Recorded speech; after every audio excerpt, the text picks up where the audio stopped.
तुम्हारी जिंदगी को सबसे ज्यादा नुकसान तुम्हारी गलतियों ने नहीं, तुम्हारी अधूरी हिम्मत ने पहुंचाया है। हर बार जब फैसला लेने का समय आया, तुमने उसे सही समय कहकर टाल दिया और तुम्हारा डर तुम्हारी जगह फैसला करता रहा। सबसे खतरनाक जोखिम वह नहीं है जो तुम लेने वाले हो, बल्कि वह है जो तुम वर्षों से बिना महसूस किए जी रहे हो। चैप्टर 1। सूरज अब भी पूरी तरह निकला नहीं था। पहाड़ों की ऊंची चोटियां हल्की सुनहरी रोशनी में धीरे धीरे जाग रही थीं। ठंडी हवा घाटियों से होती हुई ऊपर चढ़ रही थी। दूर कहीं झरने की आवाज सुनाई दे रही थी। पूरा आकाश शांत था, लेकिन उस शांति के बीच एक चट्टान पर बैठा एक बाज कई दिनों से एक ही जगह से दुनिया को देख रहा था। उसका घोंसला पहाड़ की सबसे ऊंची चोटी पर था। वहां से नीचे देखने पर पेड़ इतने छोटे दिखाई देते थे जैसे किसी बच्चे ने हरी घास पर बिंदियां बना दी हों। नदियां चांदी की पतली रेखाओं जैसी लगती थीं और नीचे घूमते जानवर केवल हल्की सी हलचल बनकर रह जाते थे। बाज के पंख अब पूरी तरह मजबूत हो चुके थे। हवा बार बार उन्हें छूकर जैसे कहती थी चलो, लेकिन हर बार वह घोंसले के किनारे तक आता, नीचे झांकता और फिर एक कदम पीछे हट जाता। उसे ऊंचाई से डर नहीं लगता था, उसे एक पल से डर लगता था जब उसके पंजे चट्टान को छोड़ देंगे। दिन गुजरते गए। सुबह आती, शाम ढलती, आसमान का रंग बदलता, बादल आते और चले जाते, लेकिन बाज का फैसला नहीं बदलता। एक दिन उसने देखा कि उसी पहाड़ की ढलान पर रहने वाले छोटे छोटे पक्षी बिना सोचे उड़ रहे थे। वे हवा से लड़ नहीं रहे थे, वे हवा के साथ बह रहे थे। बाज उन्हें देर तक देखता रहा। उसने मन ही मन सोचा, इनके पंख मुझसे छोटे हैं, फिर भी ये मुझसे ज्यादा दूर कैसे पहुंच जाते हैं। उसके भीतर पहली बार एक सवाल पैदा हुआ, क्या ताकत बड़े पंखों में होती है या पहला कदम उठाने की हिम्मत में। उसी समय अचानक तेज हवा चली। घोंसले की सूखी टहनियां हिलने लगीं। बाज ने अपने पंजे और कसकर चट्टान में गड़ा दिए। हवा कुछ पल बाद शांत हो गई, लेकिन उसके पंजे वैसे ही जमे रहे। तभी उसकी नजर अपने ही पंजों पर पड़ी। उसे एहसास हुआ, अभी कुछ देर पहले हवा उसे गिराने की कोशिश नहीं कर रही थी। हवा तो बस बह रही थी। उसे रोकने वाला कोई और नहीं था, वह खुद था। उसने पहली बार नीचे की खाई नहीं देखी। उसने पहली बार अपने पंजों को देखा, जो चट्टान को इस तरह पकड़े हुए थे जैसे वही उसकी सुरक्षा हो। लेकिन उसी पकड़ ने उसे कैद भी कर रखा था। कई बार इंसान सोचता है कि उसे दुनिया रोक रही है, हालांकि सच यह होता है कि दुनिया अपनी जगह चल रही होती है। रुका हुआ सिर्फ उसका अपना कदम होता है। बाज धीरे धीरे घोंसले के बिल्कुल किनारे तक आया। हवा फिर से उसके पंखों से टकराई। इस बार उसने उन्हें समेटा नहीं, बस आंखें बंद कीं। और पहली बार उसे महसूस हुआ कि शायद जोखिम नीचे फैली उस गहरी खाई में नहीं था। जोखिम तो उस घोंसले में था, जहां वह खुद को सुरक्षित समझकर हर दिन थोड़ा थोड़ा छोटा होता जा रहा था। चैप्टर 2। रात भर पहाड़ों पर तेज हवा चलती रही। सुबह जब पहली किरण चट्टानों को छूने लगी, तब पूरा आकाश असाधारण रूप से शांत था। दूर घाटी में हल्का कोहरा तैर रहा था। पेड़ों की चोटियों पर ओस की बूंदें चमक रही थीं। हवा पहले जैसी ही थी, लेकिन आज बाज उसे अलग तरह से महसूस कर रहा था। वह फिर उसी किनारे पर आकर खड़ा हो गया, कल की तरह। पर आज उसकी नजर नीचे की खाई पर नहीं, अपने ही साए पर थी। सूरज पीछे था, इसलिए उसका साया चट्टान पर बहुत लंबा दिखाई दे रहा था। कुछ पल के लिए उसे लगा जैसे उसका डर उससे भी बड़ा है। वह धीरे धीरे एक कदम आगे बढ़ा। हवा ने उसके पंखों को छुआ। उसका शरीर हल्का सा आगे झुका और उसी पल उसके पंजे अपने आप चट्टान में और गहराई तक धंस गए। उसने ऐसा करने का फैसला नहीं किया था, फिर भी उसके पंजों ने वही किया। कुछ देर तक वह बिल्कुल स्थिर खड़ा रहा, जैसे उसका अपना शरीर उससे पहले निर्णय ले चुका हो। नीचे घाटी में छोटे पक्षियों का झुंड उड़ रहा था। अचानक झाड़ियों के बीच से एक लोमड़ी निकली। पूरा झुंड एक साथ हवा में उठ गया। किसी ने किसी को आवाज नहीं दी, किसी ने सोचने में समय नहीं लगाया। उनके पंख पहले चले, समझ बाद में पहुंची। बाज देर तक उन्हें देखता रहा। उसे पहली बार महसूस हुआ कि डर हमेशा सोचकर पैदा नहीं होता, कभी कभी वह शरीर की याद बन जाता है। उसी समय आसमान में एक बूढ़ा बाज दिखाई दिया। उसके पंखों पर उम्र की रेखाएं साफ दिखती थीं। वह बिना किसी जल्दबाजी के गोल चक्कर लगाता हुआ उसी चट्टान पर उतरा। उसने बाज की ओर देखा, फिर घाटी की ओर। दोनों कुछ देर चुप रहे। फिर बूढ़े बाज ने बस एक प्रश्न पूछा, तुम हर दिन यहां आते हो, लेकिन उड़ते क्यों नहीं? बाज ने पहली बार अपनी आवाज सुनी। क्योंकि मुझे गिरने का डर लगता है। बूढ़े बाज ने कोई उत्तर नहीं दिया। वह चट्टान के किनारे गया, अपने पंख फैलाए और बिना किसी नाटकीयता के हवा में उतर गया। न तेज छलांग, न कोई संघर्ष, बस एक शांत विश्वास। कुछ ही क्षणों में हवा ने उसे अपने साथ उठा लिया। बाज देर तक उसे देखता रहा। उसने समझने की कोशिश की कि दोनों के बीच फर्क क्या था। दोनों के सामने वही आसमान था, वही हवा, वही खाई। फिर एक उड़ गया और दूसरा अब भी वहीं खड़ा था। सूरज अब पूरी तरह निकल चुका था। चट्टान गर्म होने लगी थी। बाज ने अपने पंजों को देखा। उसे पहली बार लगा कि उसे बांधने वाली ताकत बाहर कहीं नहीं थी। वह तो उसके भीतर चुपचाप बैठी हुई थी और शायद उसे हर गिरने से पहले नहीं, हर उड़ान से पहले जगा देती थी। चैप्टर 3। रात की हल्की बारिश के बाद पहाड़ की चट्टानें गीली थीं। सुबह की हवा में मिट्टी की भीनी सी खुशबू घुली हुई थी। सूरज अभी पहाड़ों के पीछे था, लेकिन आसमान धीरे धीरे नीले से सुनहरे रंग में बदलने लगा था। घोंसले के किनारे जमा छोटी छोटी पानी की बूंदों में पूरा आकाश उल्टा दिखाई दे रहा था। बाज हमेशा की तरह सबसे पहले जाग गया। उसने अपने पंख फैलाए। ठंडी हवा उनके बीच से गुजरी। एक पल के लिए लगा जैसे आज कुछ अलग होगा। वह चट्टान के किनारे तक आया। नीचे घाटी में घना कोहरा फैला था। आज खाई दिखाई नहीं दे रही थी, केवल सफेद धुंध थी और उसके नीचे छिपी हुई अनजानी गहराई। उसने एक कदम आगे बढ़ाया, फिर रुक गया। उसे पहली बार एहसास हुआ कि उसे खाई से ज्यादा उस चीज से डर लग रहा था जिसे वह देख भी नहीं पा रहा था। पास ही एक गिलहरी सूखे बीज इकट्ठा कर रही थी।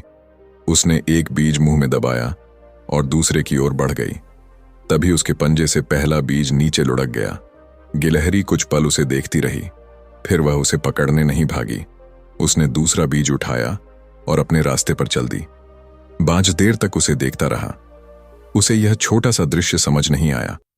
अगर वह बीज इतना जरूरी था तो उसने उसे वापस लेने की कोशिश क्यों नहीं की? दिन चढ़ने लगा।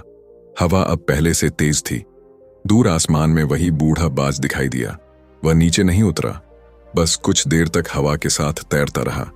फिर उसने ऊपर से आवाज दी, क्या देख रहे हो?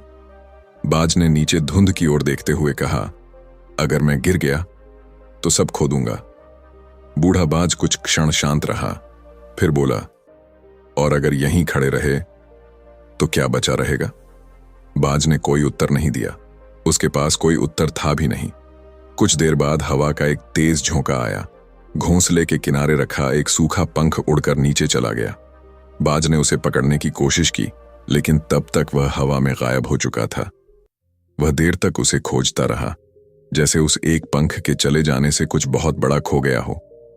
फिर उसकी नजर अपने फैले हुए विशाल पंखों पर पड़ी। एक छोटा सा पंख चला गया था, लेकिन उड़ने की ताकत अब भी उसके साथ थी। फिर भी उसका मन उसी खोए हुए पंख में अटका हुआ था। सूरज अब पूरी तरह निकल चुका था। धुंध धीरे धीरे हट रही थी। घाटी पहले जैसी ही थी, हवा भी वही थी। लेकिन आज बाज ने पहली बार महसूस किया कि कभी कभी हम जो खोने से डरते हैं उसकी कीमत उतनी नहीं होती जितनी हम उसे अपने मन में दे देते हैं। और शायद इसी वजह से कई उड़ानें खाई में नहीं, डर की कल्पना में ही रुक जाती हैं। चैप्टर 4। सुबह आज कुछ अलग थी। पहाड़ों के ऊपर हल्के बादल ठहरे हुए थे। सूरज दिखाई तो नहीं दे रहा था, लेकिन उसकी रोशनी बादलों के पीछे से फैलकर पूरी घाटी को एक फीकी सुनहरी चमक दे रही थी। हवा ठंडी थी, पर बेचैन नहीं। ऐसा लगता था जैसे पूरा पहाड़ किसी अनकहे इंतजार में खामोश बैठा हो। बाज रात भर शायद ही सो पाया था। वह कई बार घोंसले के किनारे तक आया, फिर लौट गया। उसके पंजों के निशान अब चट्टान की धूल पर साफ दिखाई दे रहे थे। एक ही रास्ता, बार बार। आज भी उसने वही किया। वह किनारे पर आकर खड़ा हो गया। नीचे घाटी जाग रही थी। हिरणों के झुंड नदी की ओर बढ़ रहे थे। छोटे पक्षी बिना रुके हवा को चीरते हुए अपने घोंसलों से दूर निकल चुके थे। उनमें से किसी ने भी उड़ने से पहले आसमान की अनुमति नहीं मांगी। सिर्फ बाज ही था जो हर सुबह उड़ने से पहले अपने ही मन से इजाजत लेने की कोशिश करता था। अचानक दूर आसमान का रंग बदलने लगा। काले बादल धीरे धीरे पहाड़ की ओर बढ़ रहे थे। हवा का पहला तेज झोंका आया। घोंसले की सूखी टहनियां कांप उठीं। बाज ने अपने पंख समेट लिए। कुछ ही क्षणों बाद एक छोटा सा पक्षी उसी हवा में उड़ता हुआ उसके पास से गुजरा। हवा उसे कभी ऊपर उछालती, कभी नीचे धकेल देती, लेकिन वह रुकता नहीं था। वह हवा से लड़ भी नहीं रहा था, बस उसके साथ बह रहा था। बाज उसे तब तक देखता रहा जब तक वह बादलों में खो नहीं गया। पहली बारिश की बूंद उसके पंख पर गिरी, फिर दूसरी। कुछ ही देर में बारिश तेज हो गई। बाज घोंसले के भीतर चला गया। बाहर हवा शोर मचा रही थी, भीतर सन्नाटा था। उसने घोंसले के छोटे से खुले हिस्से से बाहर झांका। बारिश में वही बूढ़ा बाज बहुत ऊंचाई पर उड़ रहा था। न वह तूफान से बच रहा था, न उससे भाग रहा था। ऐसा लगता था जैसे वह जानता हो कि हवा कब धक्का देती है और कब सहारा बन जाती है। बारिश धीरे धीरे थम गई। आसमान साफ होने लगा। बाज फिर बाहर आया। चट्टान पूरी तरह भीग चुकी थी। उसने सावधानी से एक कदम आगे बढ़ाया। उसका दिल तेजी से धड़क रहा था। हवा पहले जैसी ही थी, चट्टान भी वही थी, लेकिन उसके भीतर दो आवाजें थीं। एक कह रही थी, मत बढ़ो। दूसरी कुछ नहीं कह रही थी, वह बस आसमान को देख रही थी। बाज ने महसूस किया कि कई बार डर बहुत जोर से बोलता है और विश्वास कभी आवाज ही नहीं करता। वह लंबे समय तक वहीं खड़ा रहा, न आगे बढ़ा न पीछे लौटा, बस अपने भीतर चल रही उस खामोश लड़ाई को सुनता रहा। क्योंकि कभी कभी सबसे बड़ा तूफान आसमान में नहीं, मन के भीतर उठता है। चैप्टर 5। सुबह की पहली हवा आज पहले से कहीं अधिक शांत थी। रात की बारिश के बाद पूरा पहाड़ धुला हुआ लग रहा था। चट्टानों पर जमी नमी सूरज की किरणों से चमक रही थी। घाटी के ऊपर बादलों की एक पतली परत तैर रही थी और दूर कहीं नदी की धीमी आवाज उस खामोशी को और गहरा बना रही थी। बाज हमेशा की तरह घोंसले के किनारे आकर बैठ गया। अब यह उसकी आदत बन चुकी थी। हर सुबह वह उड़ने के बारे में सोचता और हर शाम बिना उड़ान के लौट आता। नीचे घाटी में अचानक हलचल हुई। एक खरगोश खुले मैदान में घास खा रहा था। उसी समय झाड़ियों के पीछे से एक लोमड़ी धीरे धीरे उसकी ओर बढ़ने लगी। उसकी चाल इतनी शांत थी कि हवा भी उसका साथ देती हुई लग रही थी। ऊपर आसमान में वही बूढ़ा बाज चक्कर लगा रहा था। उसने नीचे देखा। एक पल के लिए वह बिल्कुल स्थिर हो गया। फिर उसने बिना किसी जल्दबाजी के अपने पंख फैलाए। वह सीधा नीचे नहीं गिरा। पहले उसने हवा का रुख देखा, फिर एक बड़ा घेरा बनाया। उसके बाद उसने अपनी दिशा बदली। हर हरकत नपी तुली थी, न जल्दबाजी न हिचकिचाहट। नीचे लोमड़ी अब खरगोश के बिल्कुल पास पहुंच चुकी थी। उसी क्षण बूढ़ा बाज बिजली की तरह नीचे उतरा। उसने अपने पंजों में खरगोश को नहीं पकड़ा। उसने सिर्फ इतनी तेज आवाज में अपने पंख फड़फड़ाए कि लोमड़ी चौंक कर पीछे हट गई। खरगोश भाग गया। बूढ़ा बाज फिर उसी सहजता से ऊपर लौट आया। बाज देर तक उसे देखता रहा। उसे समझ नहीं आया, अगर वह चाहता तो शिकार भी कर सकता था, लेकिन उसने वैसा नहीं किया। कुछ देर बाद बूढ़ा बाज उसी चट्टान पर उतरा। उसने कुछ नहीं कहा, बस अपने पंख समेटकर क्षितिज की ओर देखने लगा। लंबी चुप्पी के बाद बाज ने धीमे से पूछा, तुम्हें कभी डर नहीं लगता? बूढ़े बाज ने मुस्कुराकर उसकी ओर देखा। हर उड़ान में लगता है। बस इतना कहकर वह फिर आसमान की ओर देखने लगा। उसके चेहरे पर कोई बहादुरी नहीं थी, कोई घमंड नहीं था, सिर्फ एक गहरा सुकून था। बाज पहली बार समझ नहीं पाया कि उस बूढ़े बाज की ताकत उसके पंखों में थी या उसके निर्णयों की शांति में। वह देर तक उसी चट्टान पर बैठा रहा। आज उसने पहली बार आसमान को जीतने की जगह उसे समझने की कोशिश की, और शायद उसी क्षण उसके भीतर कुछ बहुत धीरे, बिना किसी आवाज के बदलना शुरू हो चुका था। चैप्टर 6। सुबह आज असामान्य रूप से शांत थी। पहाड़ों की चोटियों पर रात की ठंड अब भी ठहरी हुई थी। हवा बहुत धीमी थी, जैसे वह भी किसी का इंतजार कर रही हो। घाटी में फैले बादल धीरे धीरे नीचे खिसक रहे थे और सूरज की पहली किरणें चट्टानों को छूने लगी थीं। बाज घोंसले के किनारे बैठा था। आज उसकी आंखें नीचे नहीं थीं, वे दूर क्षितिज पर टिकी थीं। पिछले कई दिनों से वह सिर्फ देख रहा था, हवा को, पहाड़ों को, दूसरे पक्षियों को और शायद खुद को भी। अचानक उसने अपने पंख पूरी तरह फैला दिए। इस बार उनमें पहले जैसी झिझक नहीं थी। उसने गहरी सांस ली, उसके पंजों की पकड़ ढीली हुई और पहली बार उसने चट्टान छोड़ दी। कुछ क्षणों तक उसका शरीर हवा में सीधा नीचे गिरता रहा। हवा उसके पंखों से टकराई, लेकिन उसका संतुलन बिगड़ गया। उसने घबराकर पंख तेजी से फड़फड़ाए। एक पंख चट्टान से टकरा गया, उसका शरीर घूम गया। वह किसी तरह नीचे निकली एक उभरी हुई चट्टान पर आकर गिर पड़ा। कुछ पल तक सब शांत रहा, सिर्फ उसकी तेज सांसें सुनाई दे रही थीं। उसने धीरे धीरे सिर उठाया। एक पंख में हल्की चोट लगी थी, दर्द था, लेकिन वह जिंदा था। वह देर तक वहीं बैठा रहा। पहली बार उसने उस खाई को इतने पास से देखा जिससे वह हमेशा डरता था। वह उतनी भयानक नहीं थी जितनी उसने अपने मन में बना रखी थी। ऊपर उसी समय बूढ़ा बाज चुपचाप आकर पास की चट्टान पर बैठ गया। उसने न कोई चिंता जताई, न कोई सवाल पूछा, बस कुछ देर तक घाटी को देखता रहा। लंबी खामोशी के बाद उसने नीचे पड़े एक टूटे हुए पत्थर की ओर देखा। बरसों से उस पर बारिश गिरती रही थी, हवा चलती रही थी, धूप पड़ती रही थी, फिर भी वह वहीं था।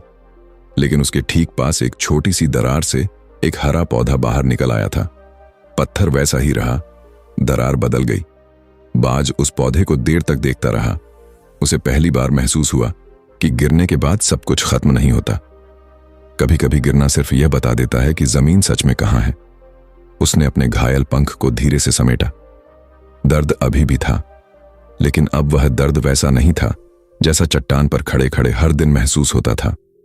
ऊपर आसमान पहले जैसा ही विशाल था, फर्क सिर्फ इतना था, आज पहली बार बाज ने उस आसमान को दूर से नहीं, उसके भीतर से देखा था।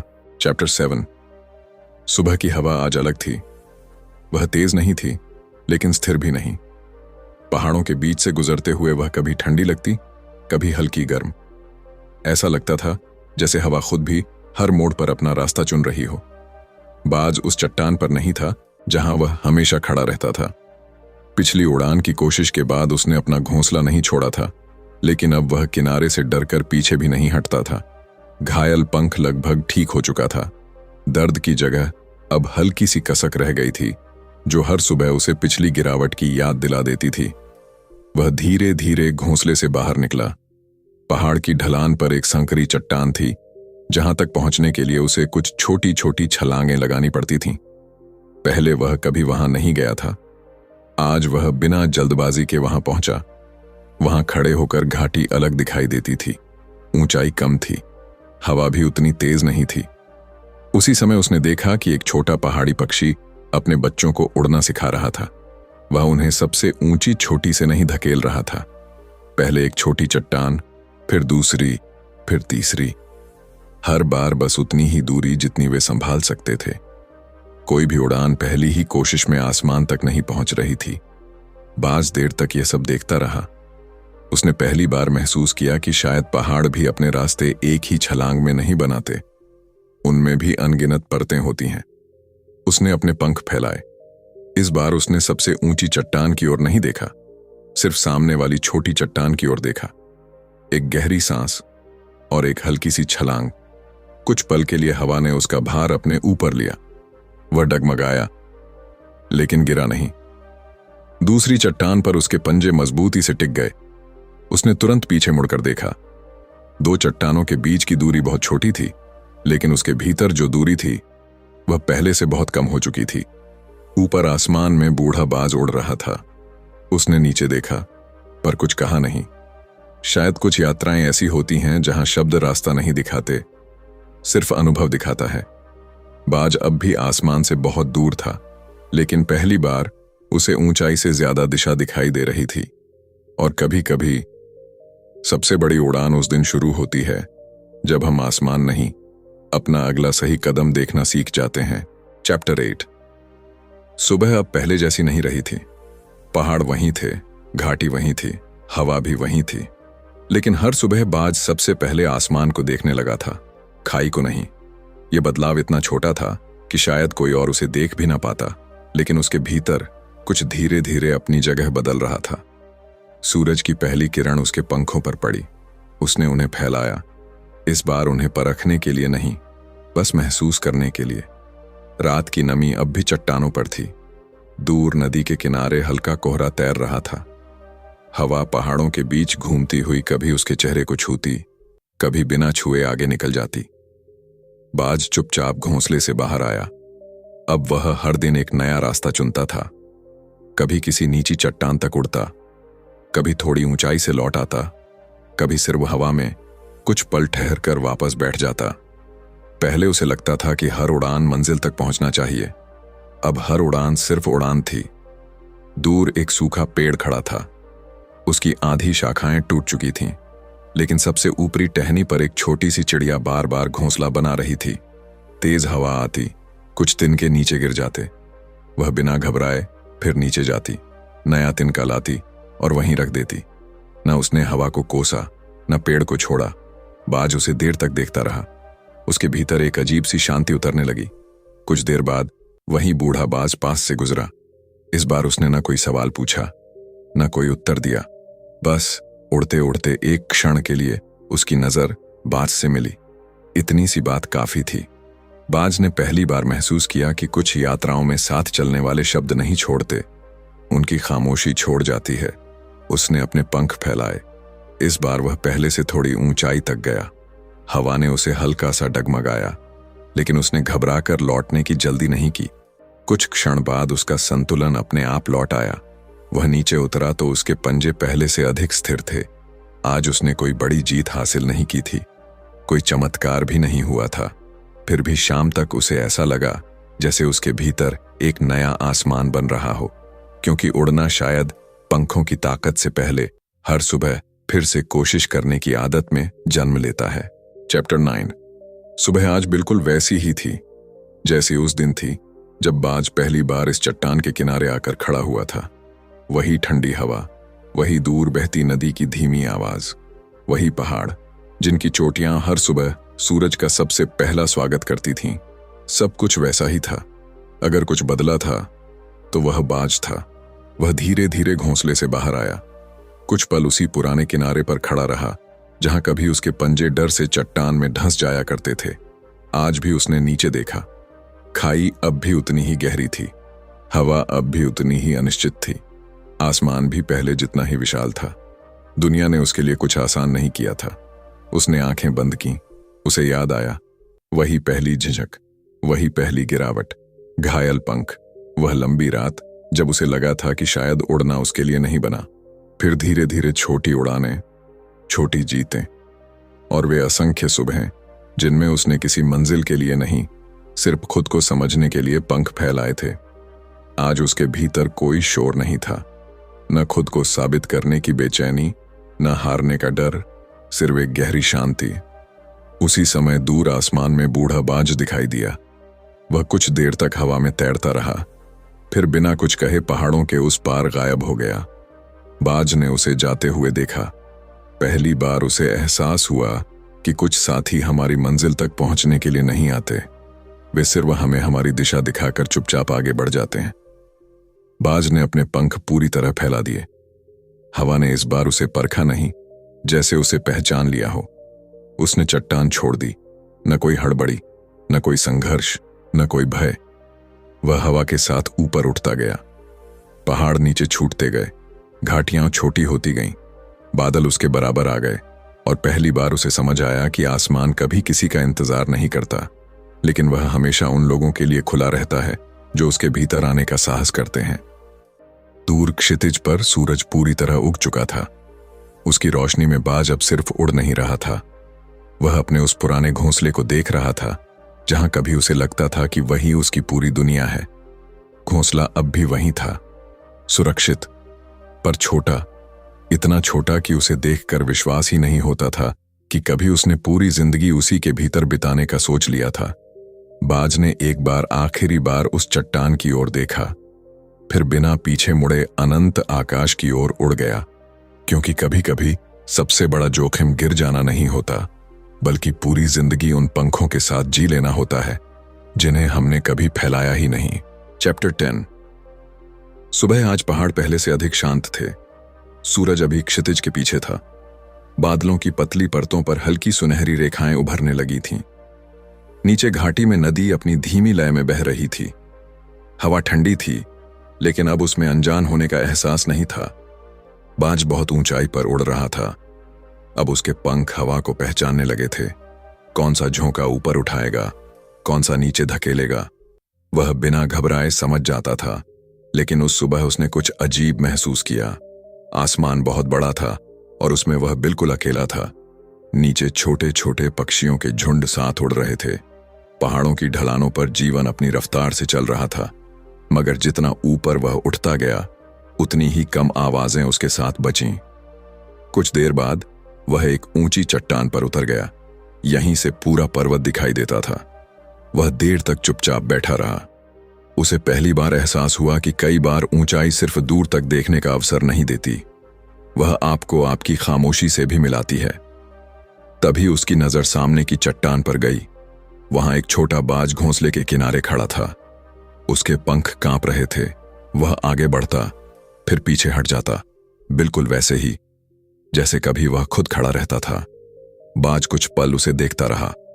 उसने उड़कर उसके पास जाने की कोशिश नहीं की, न उसे धक्का दिया, न कोई संकेत दिया।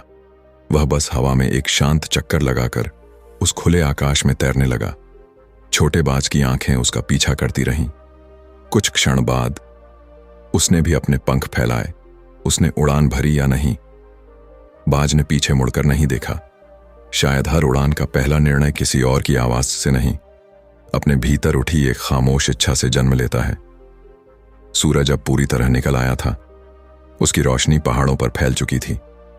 बाज ने फिर एक बार अपने पंख फैलाए और बादलों की ओर बढ़ गया। अब उसे समझ आने लगा था कि हर शिखर के बाद एक और आकाश होता है, और हर आकाश के बाद एक नई खामोशी जो फिर किसी अनकही उड़ान को जन्म देती है। Final chapter. सुबह आज भी वैसी ही थी। पहाड़ों पर वही ठंडी हवा चल रही थी। घाटी में वही नदी बह रही थी।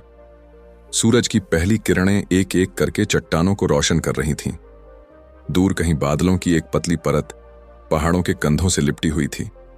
दुनिया में कुछ भी बदला हुआ नहीं दिखता था, लेकिन बाज जानता था कुछ बदलाव इतने शांत होते हैं कि उन्हें केवल वही महसूस कर सकता है जिसने उन्हें जिया हो। वह उसी पुराने घोंसले के ऊपर आकर मंडराने लगा। यही वह जगह थी जहां कभी उसके पंजे चट्टान को छोड़ने से डरते थे। यही वह किनारा था जहां उसने अनगिनत सुबह सिर्फ आसमान को देखते हुए गुजार दी थीं। आज उसने नीचे झांका। घोंसला पहले जैसा ही था, सुरक्षित, मजबूत, पर अब उसे पहली बार वह छोटा लगा। इतना छोटा कि उसमें पूरी जिंदगी समा ही नहीं सकती थी। उसी समय उसकी नजर एक छोटे बाज पर पड़ी। वह घोंसले के किनारे खड़ा था। उसकी आंखों में वही झिझक थी, वही बेचैनी, वही अनदेखा डर जो कभी उसकी अपनी आंखों में हुआ करता था। बाज कुछ क्षण हवा में स्थिर रहा। वह चाहता तो नीचे उतरकर उसे उड़ना सिखा सकता था, लेकिन उसने ऐसा नहीं किया। उसे याद था उड़ान सिखाई नहीं जाती, उसे केवल देखा जा सकता है। वह बिना कुछ कहे एक चौड़ा चक्कर लगाकर खुली हवा में बहने लगा। उसकी उड़ान में अब कोई जल्दबाजी नहीं थी, कोई संघर्ष नहीं था। वह हवा को हराने की कोशिश नहीं कर रहा था, वह उसके साथ चल रहा था। कुछ देर बाद उसने पीछे मुड़कर देखा। छोटा बाज अब भी किनारे पर खड़ा था। उसने उड़ान भरी या नहीं, ये बाज ने जानने की कोशिश नहीं की, क्योंकि कुछ जवाब समय देता है, कोई दूसरा नहीं। सूरज अब पूरी तरह उग चुका था। पहाड़ों की चोटियां सुनहरी हो गई थीं। हवा पहले की तरह ही बह रही थी। बाज धीरे धीरे बादलों के उस पार चला गया, जहां से न कोई घोंसला दिखाई देता था, न कोई खाई, सिर्फ खुला हुआ आकाश। और उस अनंत विस्तार में उसे पहली बार समझ आया, डर कभी पूरी तरह जाता नहीं, वह बस हमारे साथ उड़ना सीख जाता है। और जिस दिन हम उसके रहते हुए भी अपने पंख फैला देते हैं, उसी दिन आसमान बदलता नहीं, हम बदल जाते हैं।